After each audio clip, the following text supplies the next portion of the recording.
Chandur railway नगर परिषद निवडणूक 2025 प्राध्यापक प्रियंकाताई निलेश विश्वकर्मा यांची नगराध्यक्षपदी निवड। चांदूर रेल्वे प्रतिनिधी चांदूर रेल्वे नगर परिषद सार्वत्रिक निवडणूक 2025 मध्ये प्राध्यापक प्रियंकाताई निलेश विश्वकर्मा यांची नगराध्यक्षपदी निवड झाल्याबद्दल शहरात आनंदाचे वातावरण आहे।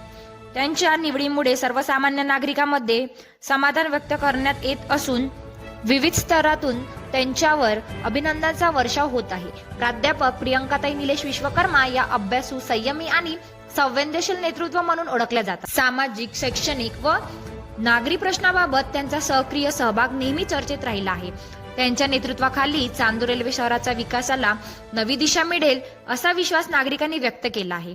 नगराध्यक्षपदी निवड झाल्यानंतर बोलताना त्यांनी सांगितले की चांदूर रेल्वेच्या सर्वांगीण विकासासाठी प्रामाणिकपणे काम करणार असून नागरिकांच्या विश्वासाला पात्र ठरण्याचे पूर्ण प्रयत्न केला जाईल। या निवडीबद्दल आपलं चांदूर पॅनल व निलेश भाऊ विश्वकर्मा मित्रमंडळ चांदूर रेल्वे यांच्या वतीने तसेच विविध सामाजिक संघटनांकडून त्यांचे हार्दिक अभिनंदन करण्यात येत आहे। नव्या नेतृत्वामुळे शहरातील विकासाला गती मिळेल अशी अपेक्षा नागरिक व्यक्त करत आर्यस न्यूज सक्षम महाराष्ट्र आवाज सक्षम कार्याचा आवाज महाराष्ट्रामध्ये मी खुशी रायकवर आपलं स्वागत करते। आज आपल्या सोबत आहे चांदूर रेल्वे नगराध्यक्ष पदाच्या विजयी उमेदवार डॉक्टर प्रियंका निलेश विश्वकर्मा। तर ताई, आपल्याला विजय प्राप्त झालेला आहे, तर यावर तुमचे काय म्हणणं? मी सांगू इच्छितो की हा जो विजय आहे माझा वैयक्तिक नसून निश्चित आहे चांदूरचे प्रत्येक जनतेचा विजय आहे। आणि आमची जी टीम जे आतापर्यंत दिवस रात एक करून लागलेली होती त्यांच्या पूर्ण टीमचा विजय आहे। आणि त्यासाठी मी टीमची चांदूरवासियांची खूप ऋणी आहे। आणि ज्या विश्वास ठेवून त्यांना आम्हाला हा चांदूरची प्रथम नागरिक म्हणून निवडून दिला, तर निश्चितच त्यांच्या विश्वासाला मी मान ठेवून आणि त्यांचे प्रत्येक सण पूर्ण करण्याची तयारी। आपल्या विजयाचा श्रेय कोणाला द्याल? निश्चितच हा विजय माझी नाही, पूर्ण टीमची आहे। टीमने मेहनत घेतली, आमच्यावर विश्वास ठेवला, त्यांचा वेळ दिला।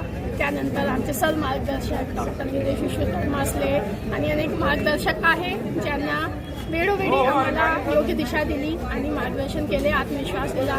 त्यानंतर अनेक पक्ष आहेत, शिवसेना, राष्ट्रवादी, वंचित बहुजन आघाडी, त्यांनी आमच्यावर विश्वास ठेवून पाठिंबा दिला। तर त्या पाठिंब्यामुळे आणि निश्चितच राजकारण जनतेच्या होता, पण पाठबळ कुटुंबाच्या असतं, तर निश्चित माझ्या कुटुंब सर्वांच्या मिळून मी त्यांच्या सर्वांना श्रेय देते आणि त्यांच्या मनापूर्वक आभार।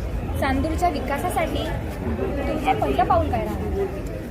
आता पहिली जी आपल्या चांदूरची गरज आहे तर निश्चितच त्या आहे आपला मूलभूत सुविधा। तर निश्चितच पाणी, रोड, रस्ते हे पासून सुरुवात करू, पण निश्चितच त्यानंतरही आपल्याला पोहोचायचे आहे। तर निश्चितच त्यासाठी विद्यार्थ्यांचा विषय असला, रोजगारचा विषय असला, महिला असल्यामुळे महिलांची जी अडचण असते त्यासाठी मार्ग काढण्याची माझी मानसिकता आहे। त्यामध्ये असलं सक्षमीकरण महिलांच्या, त्यांची सुरक्षा, असे अनेक विषय आहेत जे आपल्या चांदूरात असले पाहिजे पण आतापर्यंत झाले नाही। ते सर्व गोष्टी आपण त्यांच्यासाठी तयार। आपण प्राध्यापक प्रियंका निलेश विश्वकर्मा यांच्यासोबत संवाद साधलेला आहे, तर बघत आर्यस न्यूज सक्षम महाराष्ट्र आवाज सक्षम कार्याचा आवाज महाराष्ट्र।